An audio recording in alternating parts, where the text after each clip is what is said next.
There you go. All right. Thank you, everyone, for coming out to one of our final events of the semester. We're very delighted to have PhD students Jacob Hall and Marcus Shera discuss their paper, Classical Liberals on Social Justice. As Jacob reminded me to say before, Marcus and Jacob are both GMU undergrad alums of our economics department. Jacob is a second-year economics PhD student now here at George Mason. He does research primarily in economic history and political economy with professors Mark Koyama and Dan Klein. Marcus, on the other hand, is a first-year economics PhD student here at Mason. He does research on economic history and political economy with professors Koyama and Klein. Amazing. And yeah, I'll turn it over to them now to kick it off. And thank you guys so much for coming on. Great. Yeah, Marcus and I kind of follow each other around. All right, let me share my screen with you guys. And let's look up to the top. All right, that's annoying. Okay. All right, so the title of the paper is Classical Liberals on Social Justice, a commentary on symposium papers. So a little, why does it not let me do that? All right, little backstory. So I think it was the summer of 2018. Is that right, Marcus? Correct me if I'm wrong. Correct.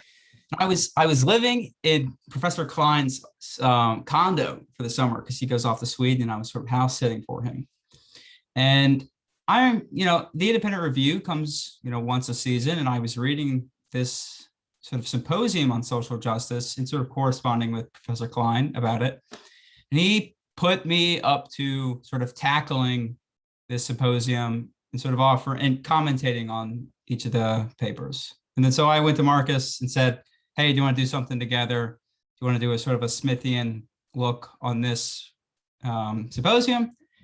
And we were off to the races. As I said, we took a Smithian approach to these 12 sort of papers on social justice. The topic of the symposium itself sort of asked the question of, is social justice just? Or is social justice a sort of viable, linguistic, categorical, moral idea that classical liberals can wield? And we say, well, maybe, but we'll talk about it. Yeah, like I said, we take a Smithian approach explicitly.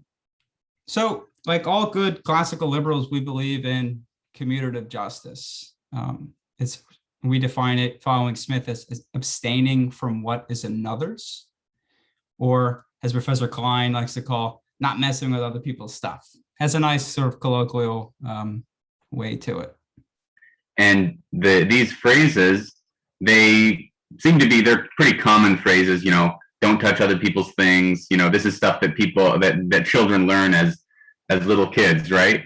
And they seem obvious, like we'd know what they mean in every context, but even just those words, messing with and other people and stuff, these are going to kind of be context dependent, but they're really kind of a big part of our social grammar. You don't touch other people's stuff, okay? This is something that everyone's required to do. So if you go to the next slide, Jacob, this is, in the words of Adam Smith, what commutative justice are. He calls them the most sacred laws of justice. Those whose violation seems to call loudest for vengeance and punishment are these laws which guard the life and person of our neighbor. The next are those which guard his property and possessions, and last of all come those which guard what are called his personal rights, or what is due to him from the promises of others. So this is like person, property, and contract, and people understand this as kind of the backbone of classical liberalism. This is summed up in something that a lot of young libertarians might call the non-aggression principle, or the non-aggression axiom. And you might have been familiar with many arguments arguing, is this a violation of the non-aggression axiom or not? And this commutative justice is a similar principle.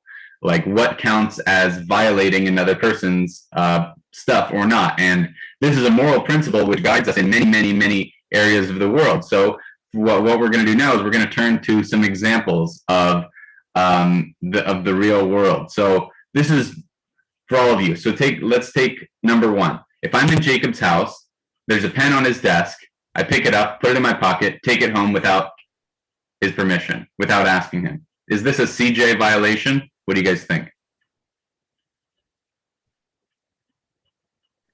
I'd say yes, but it's not a big deal if that's, I don't know if that's a silly way to put it with a pen, but yeah, sticking to the context, yeah, I think it is. Right. But if it's my car, yeah, maybe it is a big deal. Or I care more.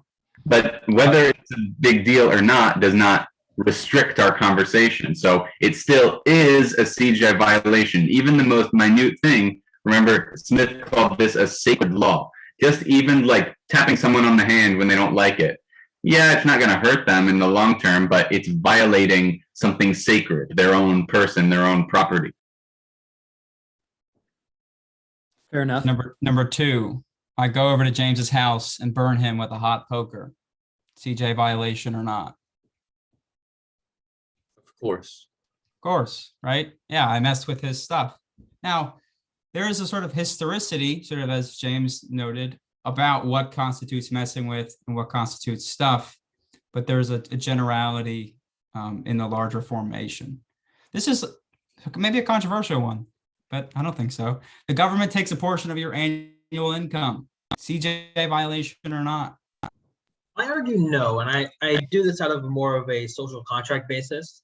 Mhm. Like, you pay taxes, that is what this is referring to, but you get stuff, you get services in return, and even then, you theoretically have a voice in what those services are and where those funds go to. So because you get stuff in return, it's, the way I see it, it's no different than paying for a banana at the store. It certainly looks like a CJ violation. It is, and that's besides the point. Well, just to Sahil's comment, but I mean, we can obviously people debate about this all the time, whether or not the taxation is theft. That's essentially what this is saying, right? And in a sense, even when you tried to answer the question, you said you answered it from a social contract perspective, which interestingly enough is still operating within the language and the grammar of CJ, a contract. So like that's what Smith refers to as a part of CJ. If the government was to violate that contract in some way, we would also call that a CJ violation. So this CJ principle, don't mess with other people's stuff, it's quite robust, and it helps us talk about what's yours, what's mine, what counts as a violation or not. But obviously there are some tricky points here, right? Like, for example, number 4 might be a tricky point. You take a banana off the shelf at the store and eat it before paying. Is this a violation of the store owner's? Depends on the convention. If the convention is you're allowed to do that insofar as you pay, then that's not a violation because it's expected. There's a convention that's fine. If the convention is you do not do that, then it certainly is a violation. Right. Does it constitute messing with? Does picking flowers from your neighbor constitute messing with? Yeah, it's a good question. I guess in our time, no, I would say it doesn't constitute messing with, but it could. You could imagine sort of property set up in that sense. So, but it's important to say that all of our symposium authors affirm such classical liberal framing of CJ, and I think they would all disagree with Sahil, but I'm excited to talk about Sahil's point later. But there is a desire in both classical liberal thought and sort of the larger American European culture to go beyond CJ. CJ is sort of too narrow, and it's not enough to describe the whole moral landscape. So I'm gonna bite the bullet, and I'm gonna read this whole paragraph from Smith here. And I want you to think, what does he mean when he says just? Does he mean CJ? So the patriot who lays down his life for the safety or even the vainglory of this society appears to act with the most exact propriety. He appears to view himself in the light in which the impartial spectator naturally and necessarily views him, as but one of the multitude in the eye of the equitable judge, of no more consequence than any other in it, but bound at all times to sacrifice and devote himself to the safety, to the service, and even to the glory of the greater number. But though this sacrifice appears to be perfectly just and proper, we know how difficult it is to make and how few people are capable of making it. So Is this commutative justice? Yes or no? What do you think? James, calling you out. I don't know. Is the patriot messing with other people's stuff? Wait. Patriot sacrifices, right? Yeah. And Adam Smith says this sacrifice appears to be perfectly just and proper. Yeah. I guess one thing I Wait, know- how could it? Oh, is it CJ like? Is it CJ? Is it commutative justice? Or is it something else? Well, it's got to be something else because he's not messing with other people's stuff, right? Yeah, that's how I read it. I think you're right. Yeah. So this is what Smith calls distributive justice, making a becoming use of one's own.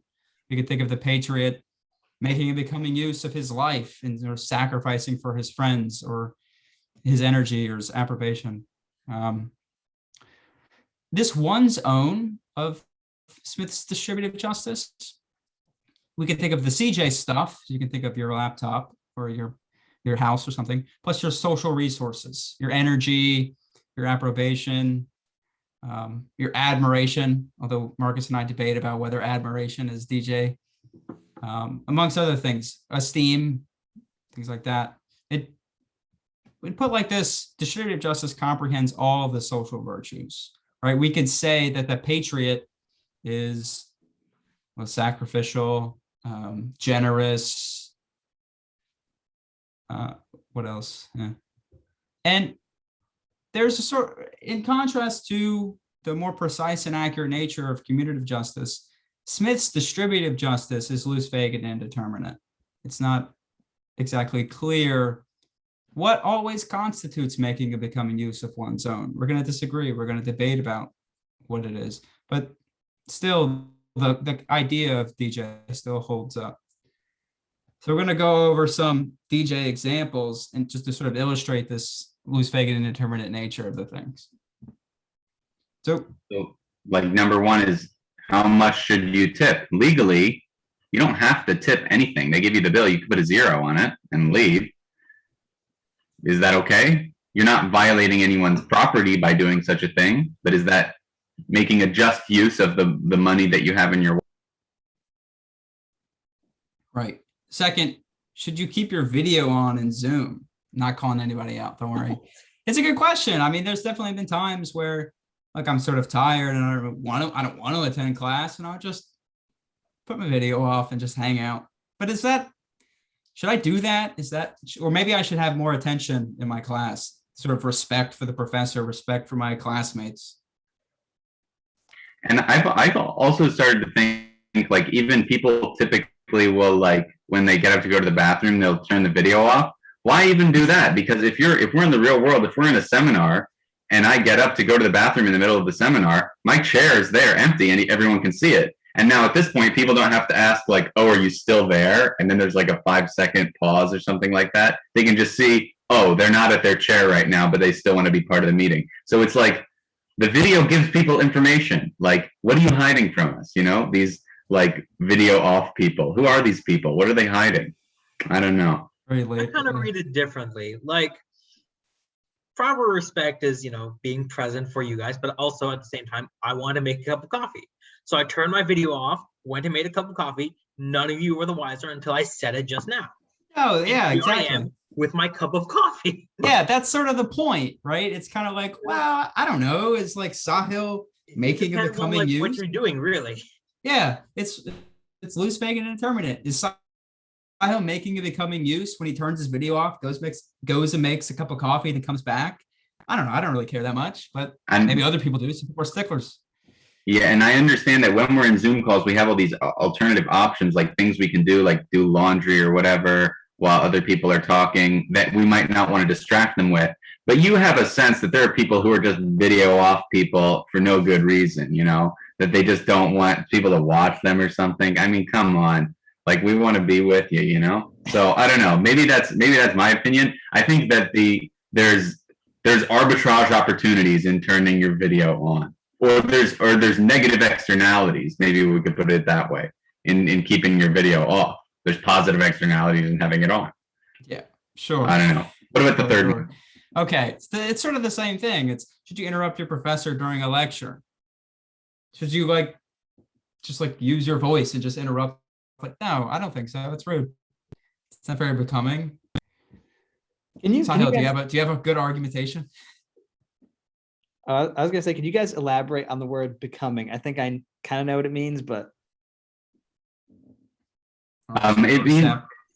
It means kind of like it's another way of saying proper, perhaps. Proper is one of the catch-all words that Smith uses, or propriety. Sometimes you'll hear the word becoming, like a girl is pretty if she's becoming. Sometimes somebody will say something like that. It's not really in our common use anymore, but it means proper or beautiful or in the right place at the right time. okay.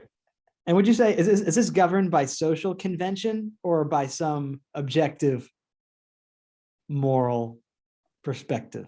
Oh, that's outside of our discussion. But I think, just to sort of stick to the formulation of making and becoming use of one's own, I think that's sort of up for debate. Like what I think is making and becoming use, how I judge what's making and becoming use, it's going to be different than maybe what Yaya thinks. And we're going to sort of adjudicate it. One of the things that we ran into when we were submitting this to reviewers is that the CJ, DJ, EJ lens doesn't lend itself to doing, it doesn't tell you exactly what is right or wrong. It's just more of a framework to sort of work things out in sort of more in the moral space and spiral upward. It doesn't give you answers, but it gives you a framework to think about how to get answers. And with distributive justice, we said that this covers all the social virtues, but can we go even further than DJ, perhaps? Give us another slide, Jacob. I'm gonna read this just like Jacob read the previous one.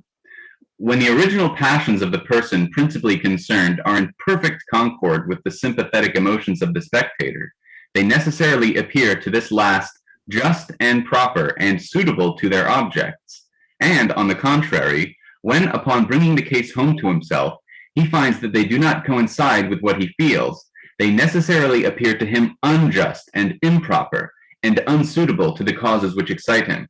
He who admires the same poem or the same picture and admires them exactly as I do must surely allow the justness of my admiration.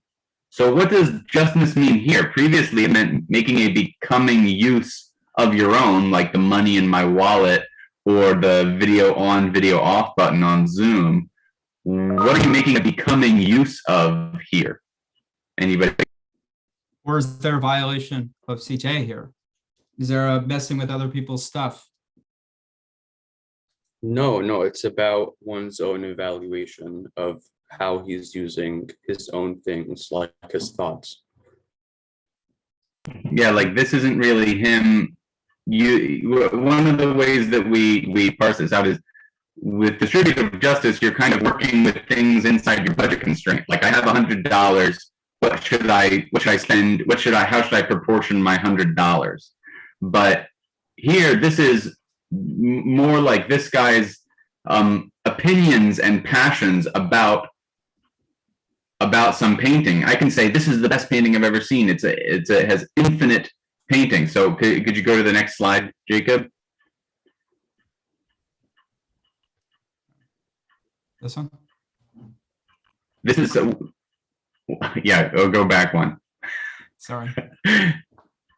This is what Dr. Klein calls estimative justice. So this isn't a word that Smith uses directly, but estimative justice is estimating objects properly. So in the world, this is like, what does this really mean? Like estimating objects properly. A more familiar use of the word would be something like self-esteem. How do you esteem yourself? How do you hold yourself? How great do you think you are? And so this is not really, this is almost like the orientation which you take towards everything in the world. Maybe if you're operating out of a religious framework, God is the highest being, is the highest possible thing, that everything else exists relative to. Everything else is lower than God, that highest thing. Or maybe if you're not a theist of some kind, you'll just say, oh, I think Jacob is a great economist, or I think Jacob is a terrible economist. And I might put him relative to someone else, like Tyler Cowen. Like, Jacob's a pretty good economist, but not as good as Tyler Cowen, or something like that. Or Jacob's a really good economist, much better than Paul Krugman, or something like that. So there's a lot of things that we can estimate relative to. And then my estimation of Jacob as an economist, somebody from the outside can look and say, oh, well, Marcus only thinks that Tyler Cowen is a great economist because he's a libertarian and he wants the government to stop all this stuff. And he only doesn't like Paul Krugman. He doesn't like that Paul Krugman is telling him how it is, and that we can actually, have unlimited debt if we want to. So they're saying that my estimation, they have a low estimation of my estimation. And then someone can have an estimation of that third person's opinion.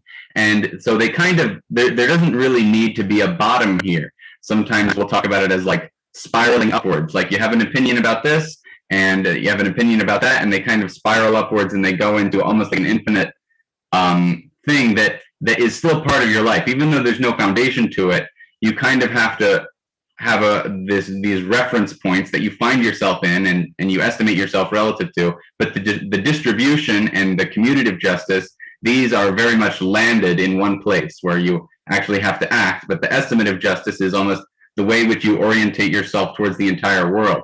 So show us the next slide, Jacob. This is like two pictures, right? So this is a famous condition. The picture on the left was a famous picture that it was in a church in Spain, I believe, and they hired someone to do a restoration of it.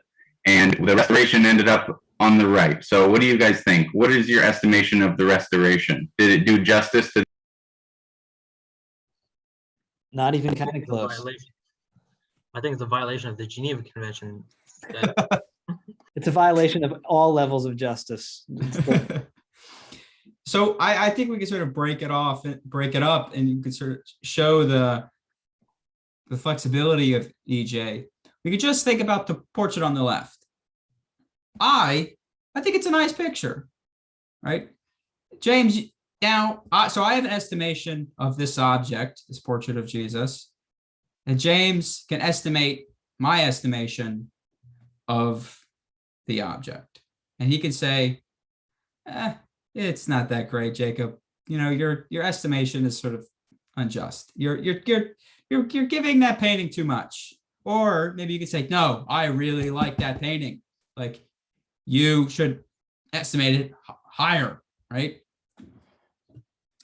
And then we can do the same thing for the other one. And then we can there's a more abstract object that Marcus mentioned. It's the restoration. So the change from the left to the right. And I can estimate that and say, oh, it's pretty bad.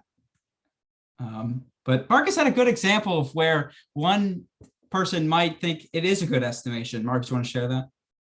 What was that exactly? Sorry. So maybe I think it's a good estimation because I'm not really going for realism. I'm that's going for right. something else.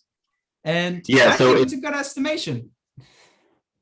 Yeah, if somebody thinks like, oh, well, the person that's estimating the painting on the left, they're just stuck in old artistic conventions about realism. But the person who was restoring it on the right, they're an impressionist, and they're telling you what it really feels like to look at Jesus in the face, right? This is what it would feel like to look at Jesus. This is almost one on the left. That's just whatever, like a scientific picture, like a picture or something like that. But this is what it feels like. So, and then someone can say, oh, well, you're just some art snob that thinks about weird stuff. It's obviously a terrible painting. And you can have like all of these, the conversation and the discussion between each other is something to judge itself. Like, are people conducting themselves properly? Are you being biased? Are you being impartial towards the other person? Are ways that you can further evaluate the evaluations?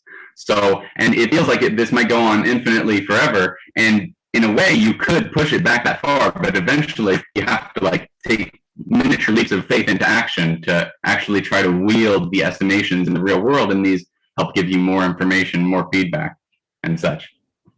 So to train your, And then, but we've got some more EJ examples too. Yeah. Let's discuss some of to train your EJ lens. Here's some statements. Olive Garden is actually a pretty decent restaurant. I actually agree with this. I think I estimate Olive Garden like maybe it's like 8 out of 10. It's not, 7 out of 10. It's not bad. And people who talk bad about it are just being annoying. Agree? Disagree? I hope you all agree with me. I agree with you. Here's the thing with this, like, and this kind of touches back on the Bosch restoration, is that, well, sure, you can, take it as, oh, what if this person is an impressionist? That all gets resolved when you just ask, what is the intention? And then you get a measuring stick to judge by.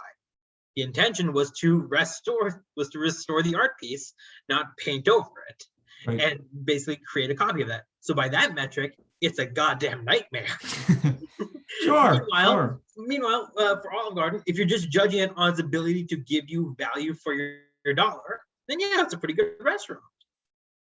And like with the third one here, New York is the largest city in the US by population. That's a clear metric. There's no way to spiral up from that because you have your measuring stick. 8 million people, next city is 4 million people. Well, I guess this is the largest city by population. I think the measuring stick idea it's an intuitive idea, I think, but I think it's wrong-headed because it's not always clear what the measuring stick is. So take number 2 here. Steven Spielberg's Jaws is a 9 out of 10. I think it's a 9 out of 10. It's a great movie. But you might say, no, it's like a 2 out of 10. It's a terrible movie. It's long and it's boring. I could say that, but that's because the measuring stick is unclear. If you give me a list of criteria by which you judge Jaws to be a 9 out of 10, like let's say action and pacing and story, then you can get something closer to probably more uniform rating of Jaws.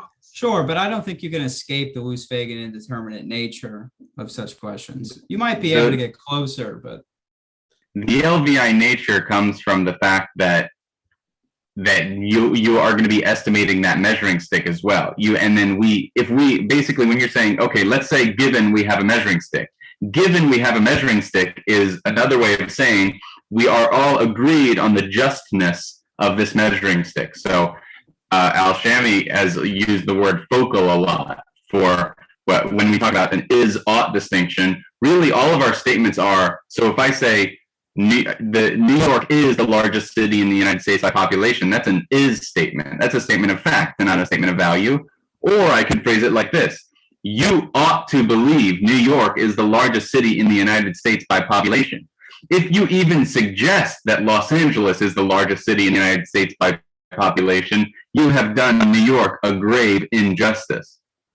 So in a sense, these is statements are just almost like another way of saying ought statements that we are all so agreed on. They're like background noise. They become the measuring stick for our ought statements that we're working on in our disagreements and stuff.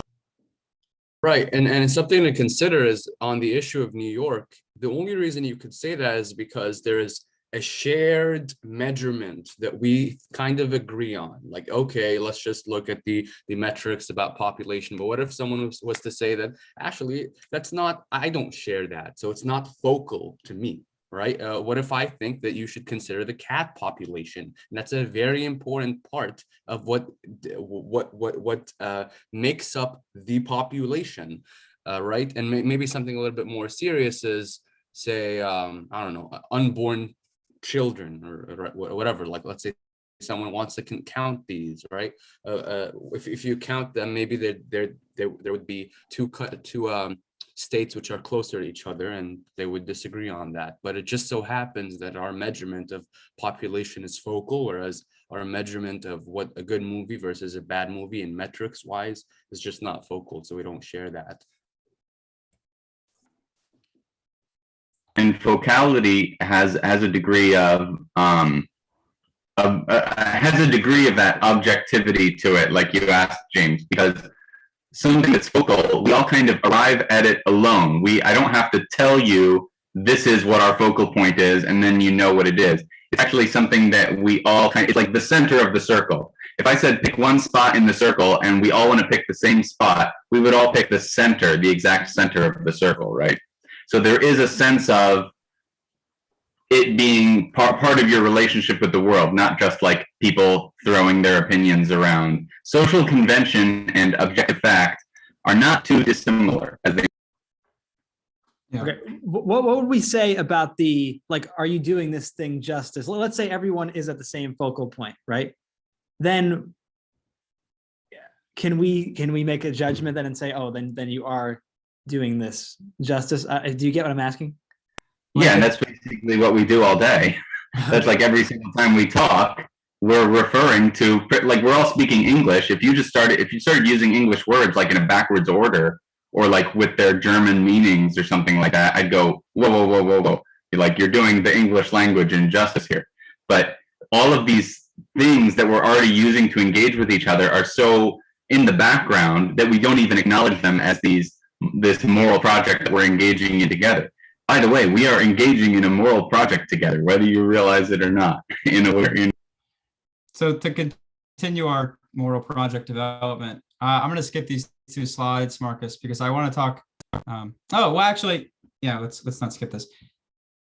So looking at the Smith's tri-layered understanding of justice all at once, we have this nice graphic that Professor Klein made in his paper, where CJ, commutative justice, is the precise and accurate, pearl that's special and different than the other 2, that is nested within DJ, which is further nested within EJ.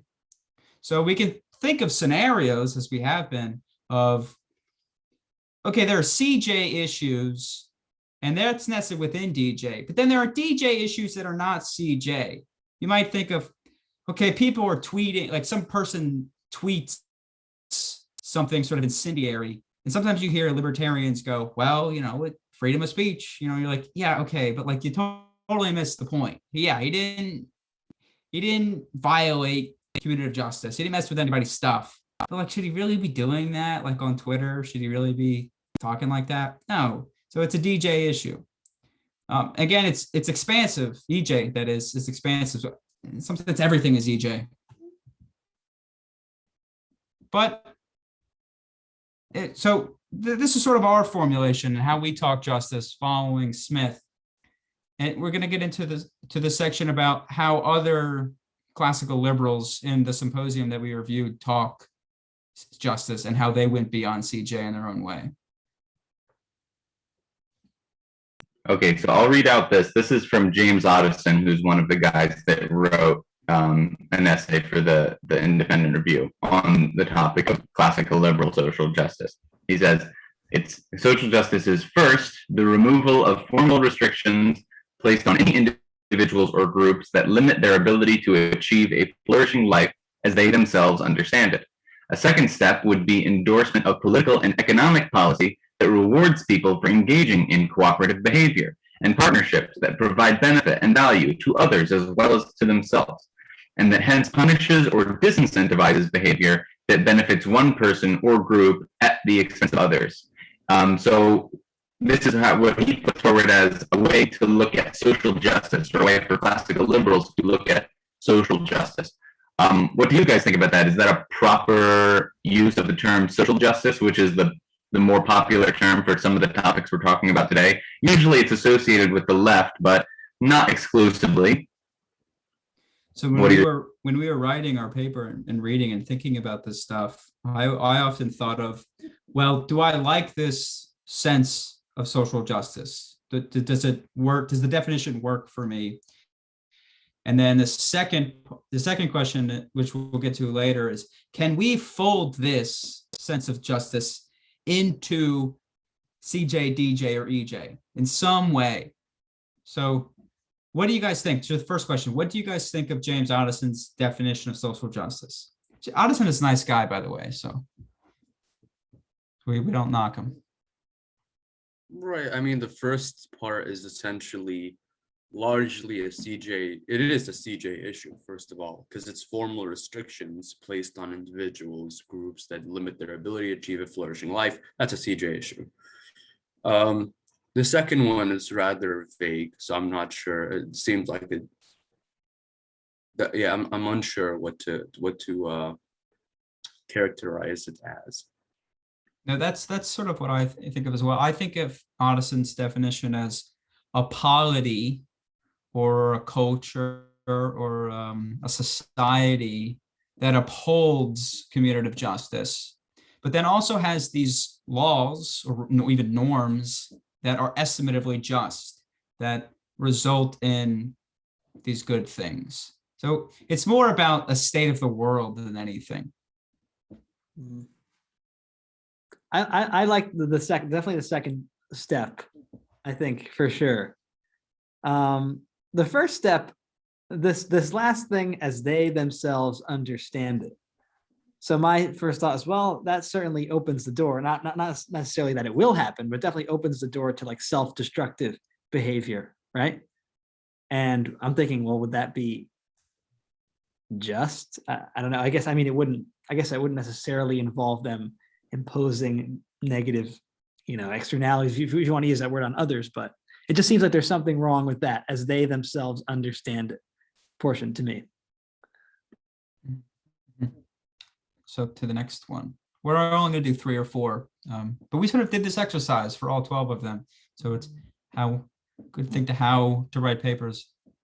I'll read Valliere. So Kevin Valliere articulates a simple, explicit conception of social justice as sort of restricted utility. His definition of social justice is society should be governed by the system of general rules that we can predict will maximize average utility with a utility floor. So can we fold this? Well, what do you think of this definition of social justice? And can we fold this into the Smithian tri-layered system? And when he uses the word general rules here, he's referring to a Hayekian sense of general rules, in that rules that are applied to everyone equally. There's a sense of the rule of law. There's no arbitrary guy on top who's making decisions about how he wants to plan the world.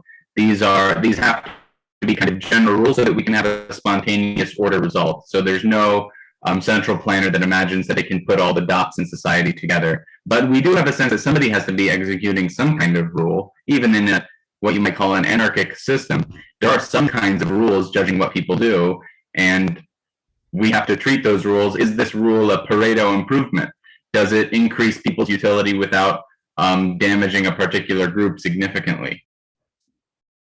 So I guess a socially just world for Valliere would be a world that was governed by a system of general rules that would maximize utility with a utility floor. Again, notice it's sort of about society level. It's about a polity, not about how individuals act, as CJ, DJ, and EJ are pivotally about. It's about how do you act in the world, not about a state of the world.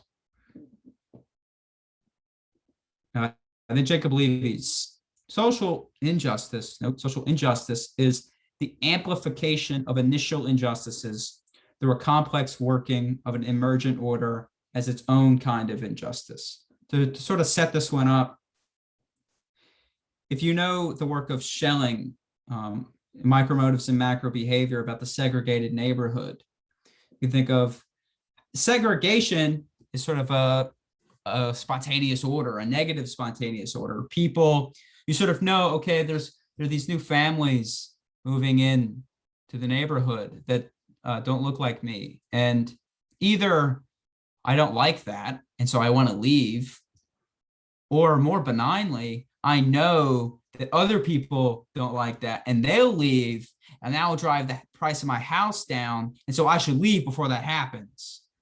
So it's sort of a snowballing effect, and there's a spontaneous order of, again, like a negative spontaneous order. Now we can make that more specific example. We could say redlining, sort of in the 20th century America, sort of got this going. And so there was that initial injustice, redlining, that caused this racial disparity in either wealth or maybe just geographic location. And so it's not just that the initial it's not the initial injustice. It's more of that concatenate, complex working of the emergent order that results in a new injustice. That is sort of, for him, social justice. And perhaps that you would have to notice this pattern specifically so that you could correct it, or so that you could go in and twist it. So that might require some kind of government action or something like that to reverse the negative effects. It's unclear. It's not like he's recommending clear solutions to these kinds of problems. But what if, something like that happens? We are the product of our history to at least some degree, so we have to respect it and maybe update the world today with respect to that history. Does this warrant a unique sense of social justice that's different from the other three that we've already? I guess, do you think that this conception of social injustice would sort of be the inverse of the idea of distributive justice? Since you could argue that the government or the rest of society is not making a becoming use of their faculties to remedy this problem? That's a good question. It's a great question, actually. Aristotle has a definition of DJ that's very much like what you just said, sort of the state or sort of the elite or the government making a becoming use, or society making a becoming use of its own. What exactly is its own is not clear to me. But I think sort of I do think it's related. It may be the inverse of that. It's similar.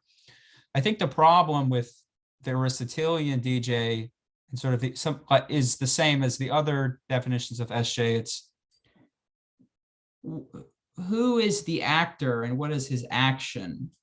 You could reformulate that, say the people at the Treasury did this. And it's not, for DJ, we don't need to know who they are, what their names are. We can just say the government that does these things and it was distributively unjust. Even CJ, just commutatively unjust, and it caused these problems. So yeah, maybe. I wonder what Levy would say about that. That's a good point. And perhaps the flip side of, or the other side of distributive justice would be like not making a becoming use of your own or not giving a tip. But this is a little bit different in that there's no real sense that, yeah, like Jacob said, that one person did it. This is almost like out of no one's intent. This is almost like unintended consequences in econ. The unintended consequences of the minimum wage are unjust. Therefore, we should try to remedy them or something like that. Does that take away from the initial injustice? Because it sounds to me like it's not just that the unintended consequence, as a result, is an injustice, but initially, like the minimum wage, for example, you can argue, well, that's a violation of the right to contract freely in the first place. Even if it results in unemployment or whatever that might be unjust, that initial injustice, like it says right there, is still very much present. So yes, it's an unintended consequence, but the injustice is already there before the consequence, if that makes sense. Yeah, I think we should have brought this up because this is a big one. That one of the ways that we think that applying estimative justice makes the most sense is with laws. So these laws that we imagine have these complex workings through a further emergent order, like the minimum wage that has kinds of unintended or down the line consequence. That's what a consequence means. It means next in the sequence of events, right?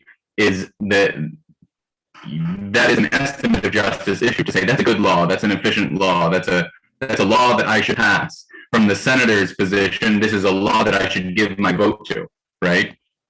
So all of those things are packaged in estimative justice. I think we're kind of getting away from this. I don't know, I'm not totally satisfied with this definition of social injustice, because reading it as it applying to mistakes as if it weren't unintended consequences kind of papers over the kind of historical reality, and that is that these were concerted efforts. Like Levittown did not become an all-white neighborhood by accident. It wasn't that, is just an unintended consequence of redlining. No, it was pretty explicit, written into the contracts that you would not ever sell it to a family of color ever again. That was written in a private contract. And then on top of that, you had government laws specifically barring people from moving into certain areas that complemented what was already happening in kind of a private sector. And Totally. So to one point on that, to defend Levy, that it is about the amplification of those initial injustices. And I think what he's saying for how would it cash out in policy, you can't just like go get rid of those bad laws. They're still going to have these unintended consequences. There's still going to be the disparity. So just because we look at sort of the legal framework and we get rid of those bad laws, but that doesn't mean like there's like that blacks or Hispanics are going to sort of just immediately like shoot up. There are these emergent order problems that occur. yeah, Like this is Totally right.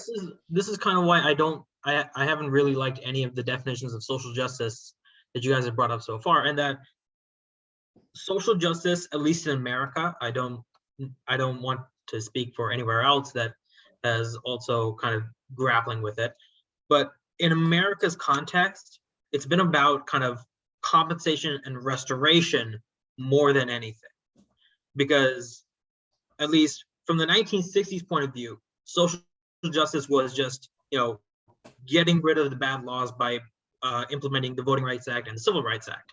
But when you try to pair that to any other like violation, it's like if you hit someone with your car and ran them over, but then you just stop your car and said, "Hey, what are you mad about? I stopped running you over." Like, no, you need to compensate them. You need to help them, get back up. That's not justice by just stopping the harm. There needs to be active good done to compensate. And that's where social justice kind of grounds itself today, in trying to do active good to reverse those scales. And in the example that you give, the way that, like, it's quite obvious that that guy that drove the car should repay the guy that he ran over. That's pretty obvious. That's so precise and accurate that it's an issue of commutative justice. But the issue with these other problems today is that even though we can track, and it's obvious that there are, complex ways that slavery or these other Jim Crow laws, or as Thomas Sowell will say, the welfare state has caused like racial disparities in the United States, it's not obvious what the solution is.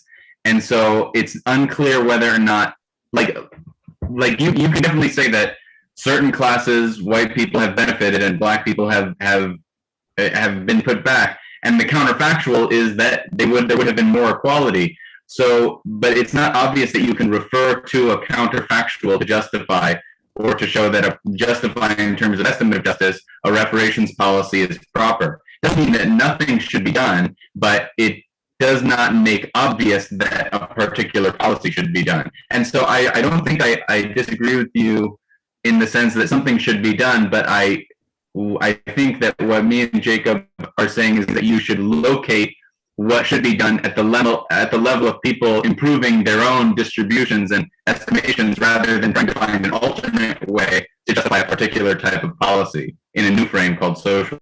Right. And I'm going to turn to this in a sec, but when thinking about these problems that Levy raises in his paper, I think it's clarifying to think in terms of DJ and EJ. Just like, okay, or even CJ, for a lot of these things, it's the government messed with this person's stuff, bad things happened. Okay, well, they're like, that was bad. And then like, it's like, well, who caused these things? Why is this occurring? Even if we can't name them, I think it's important. It clarifies the debate. And this gets into, this is very much on this, something we grappled with in the sort of the concluding pages of our papers. If DJ is socially concerned, why not call it social justice, right? Sort of as, is it Mary raised earlier? We can think of society and we have our own and we have to distribute it in some way. And is that social justice? Well, we say in our paper, in the conclusion, no, like we don't want to talk that way, because we want to focus on the actor and the action and the actor, rather than society as a whole. But those problems do arise, and we should focus on specific actors. What can they do, or what did they do to cause these things? And then also on this, can we adapt EJ in order to talk of social justice? So let's see, let me pull up a quote for you guys.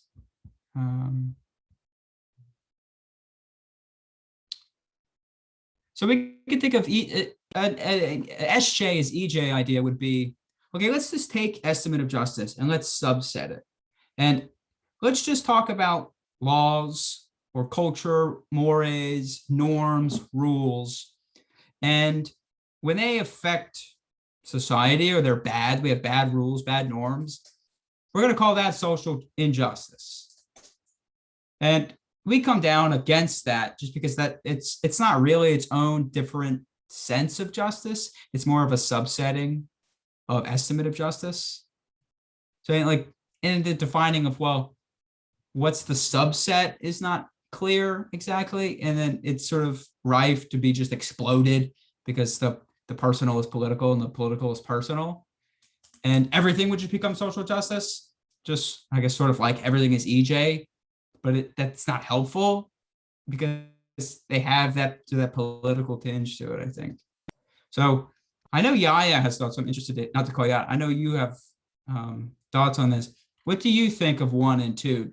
Do you think we can sort of take Smithian justice, DJ or EJ, and sort of fold it in to create a social justice, a workable social justice? Right. I don't think that these two are contradictory at all. I think they actually mesh together very well. And I think that social justice is a subset of DJ, EJ, and even sometimes CJ. What that means is that certain violations of social justice are violations of CJ, certain violations of social justice are violations of DJ, and certain violations of social justice are violations of EJ according to some people.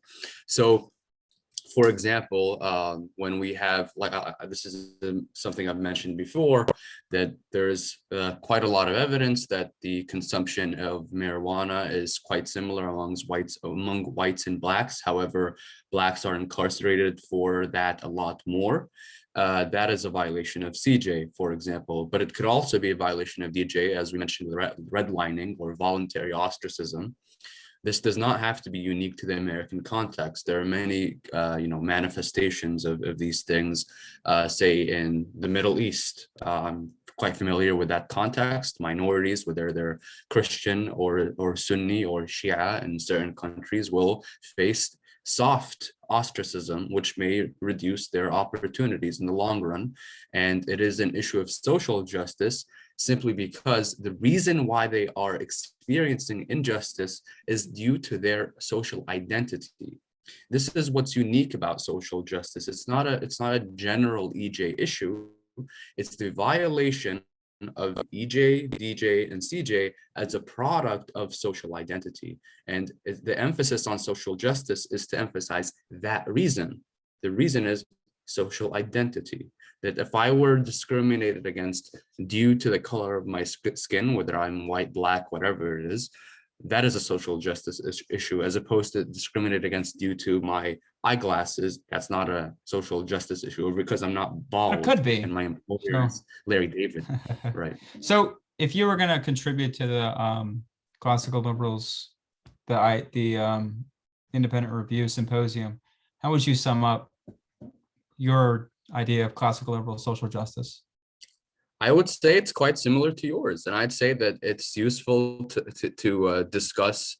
Though I'd only add a single thing, which is yes, you are correct. This CJ, DJ, EJ framework is an excellent framework to work with.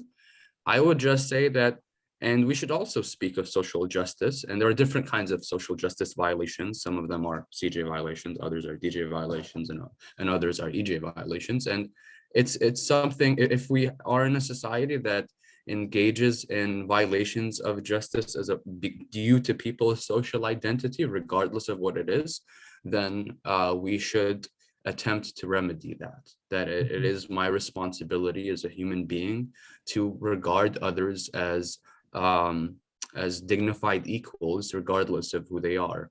And I think that that's an overarching EJ belief I have, which I believe very, very strongly in, and I believe I should fight for it. So, yeah. I totally agree with a lot of that. I agree with the sentiment of that. I don't agree with the semantic turn, but part of the, it's not a Straussian reading of our paper, but the words that we use are sort of dependent upon the conversations that we have and the conversation partners that we have. And so if using that word social justice and sort of like putting it, like sort of filling it with CJ, DJ, EJ allows us to talk with the left or even just sort of other moderates or just like college students or something, where they understand us and they trust us, then I think that's fine. I think it's good, actually. I personally don't really use social justice. I'll just say, hey, this is a commutative justice violation. We should be worried about it.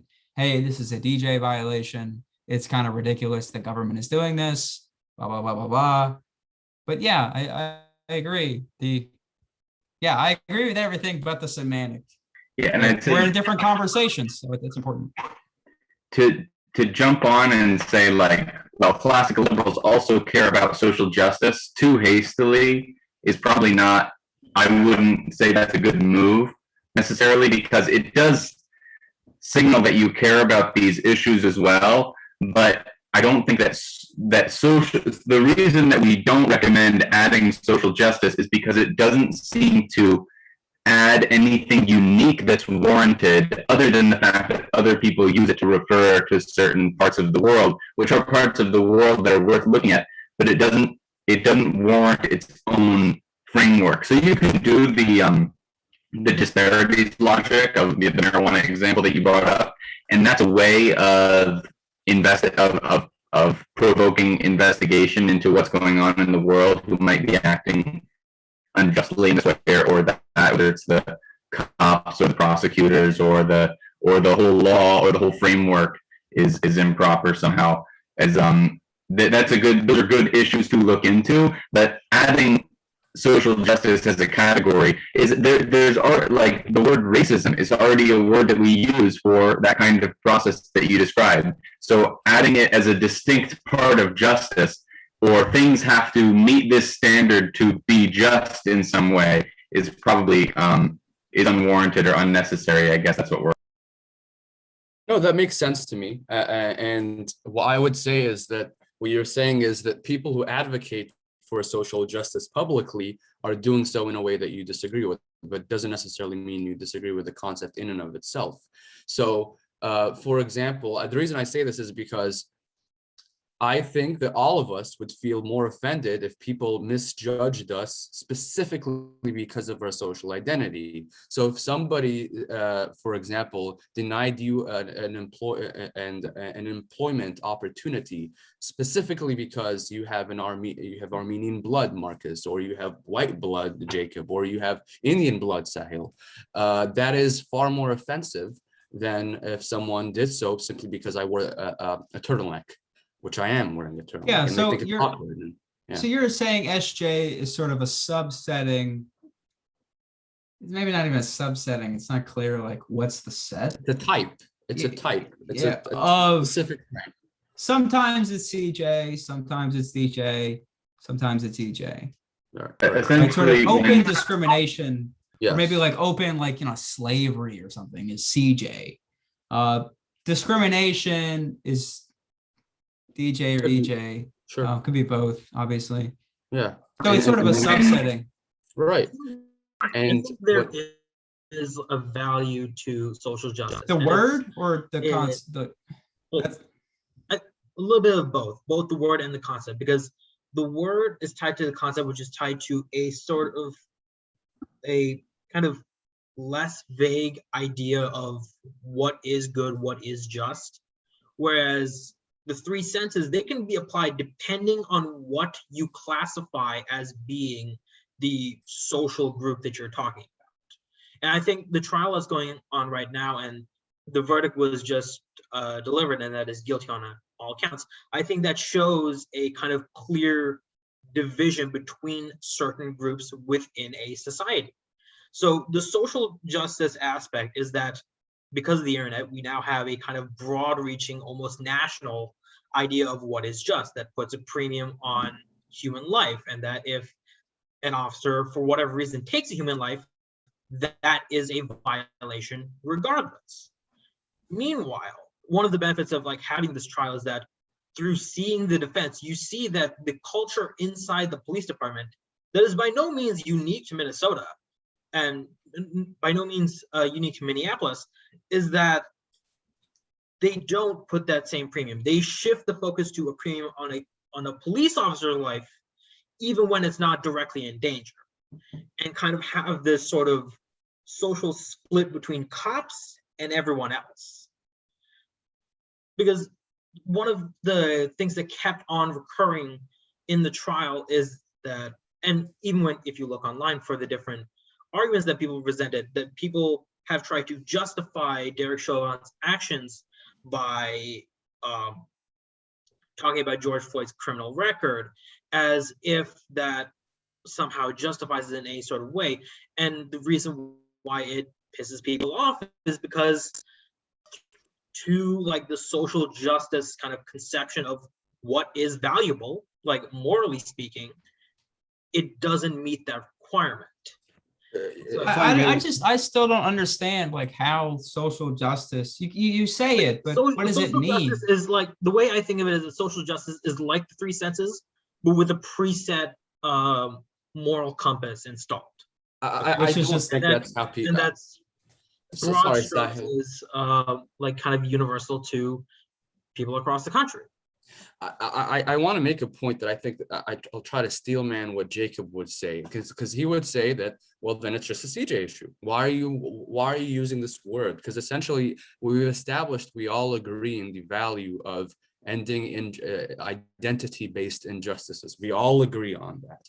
But the question is, why should we use this word, right? That's the disagreement here. And the reason is my response to that is because the three senses act as a framework.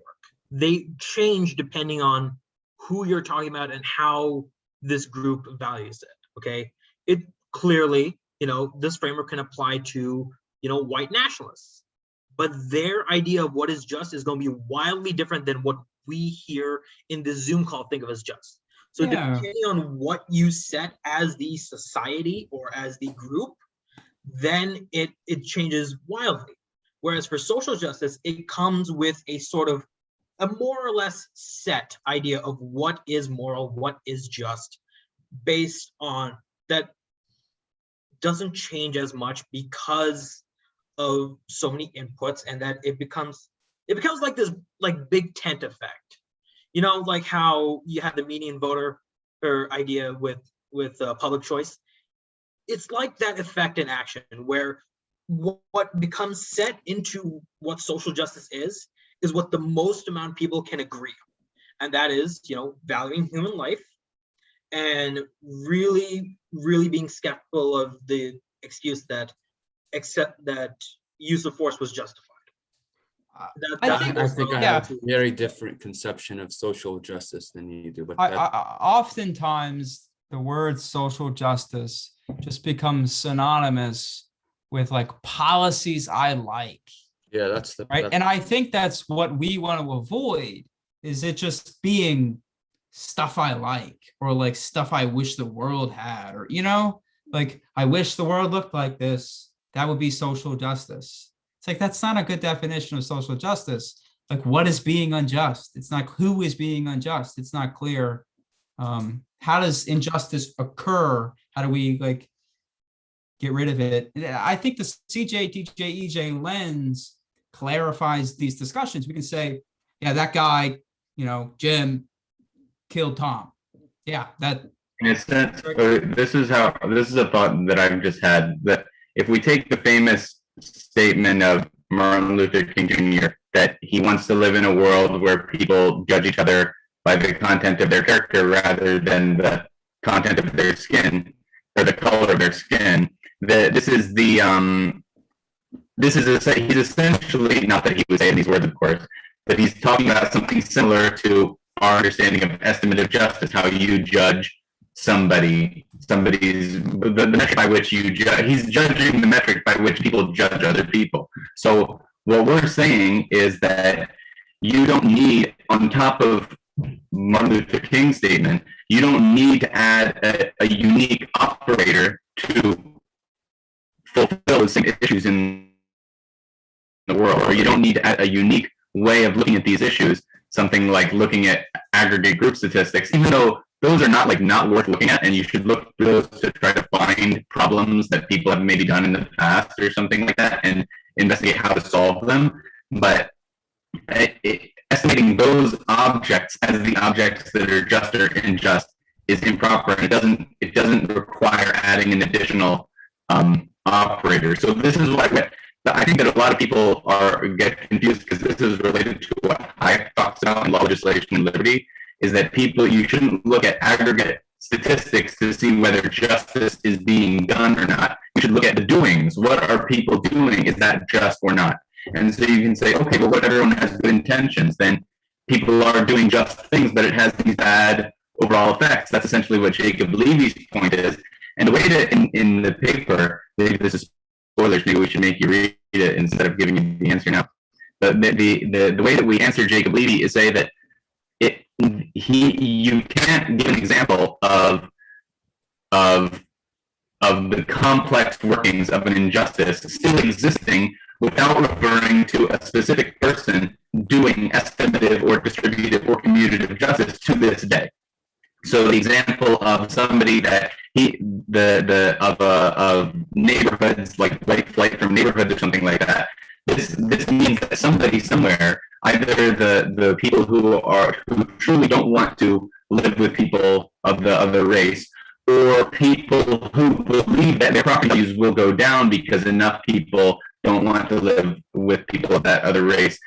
Somebody somewhere is making a bad judgment call today, and that should be the focus of trying to remedy injustices, not referring to a larger system that is going to tell us where to make those mistakes. So you can't refer to the aggregate referring to the aggregate doesn't actually transfer into an action that we would then call just. So social injustices referred to as aggregates don't proffer themselves don't give themselves negative examples, but the Chauvin example, that's a specific guy doing an injustice. So it's very obvious what to do in response, which is to call him guilty, essentially.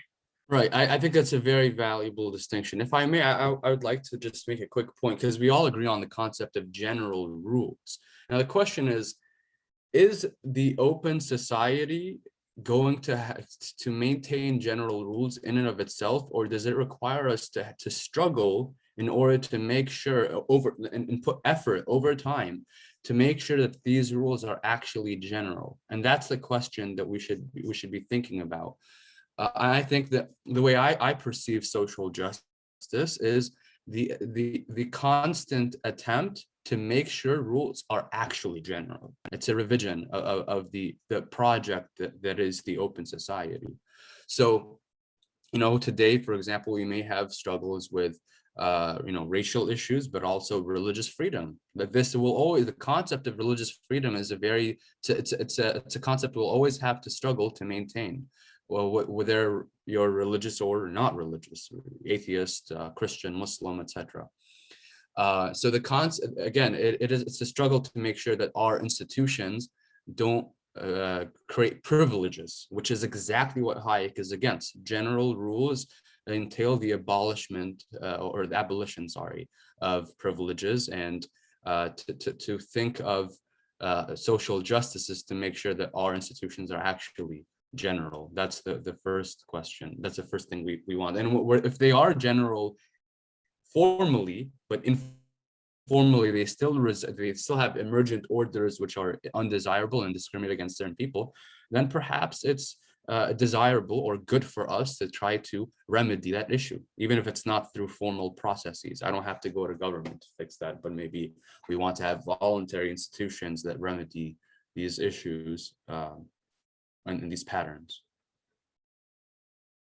In a sense, our case is probably a little bit more limited than we suggest, in that somebody using the word social justice and the things that they're doing, we're not saying that those are categorically bad, but we're recommending a significant improvement and perhaps clarification on what they're doing, and recommend that the idea of social justice or the things that they're trying to get at are not terribly new, and in fact, digging deeper into the past, especially where we're speaking mostly to fellow classical liberals, digging into the past of their own tradition is where they can find these gems in people like Adam Smith that they can transfer into the modern world and hopefully improve discourse and their own things that they recommend to others. Yeah, I think the point of the paper is to get people to talk CJ, DJ, EJ, not social justice, not because we don't care about XYZ issue, but because we think our discourse will be better if we focus in on the exact problem that's going on, right? Is it a CJ thing? Maybe it's an EJ thing. Like, people have wrong estimations about like people of another race. We should focus on that. And it's clearer when we focus on that. To Al-Shami's point, on the rule of law and general rules is a good point. I think the rule of law and sort of general rules is sort of similar, is very dependent upon whether or not we have liberty or not. It's tied to mere liberty. Violations of mere liberty sort of go hand in hand with non-general rules, or the personal rules, I guess, and sort of a violation of the rule of law. So they're deeply connected.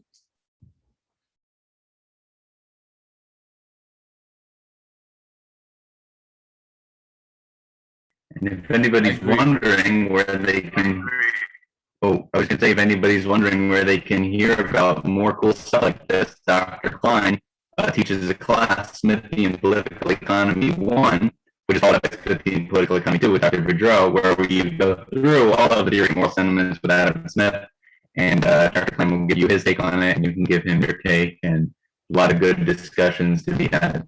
And you get to learn from the great master and founder of our science. Right, that's Econ 485.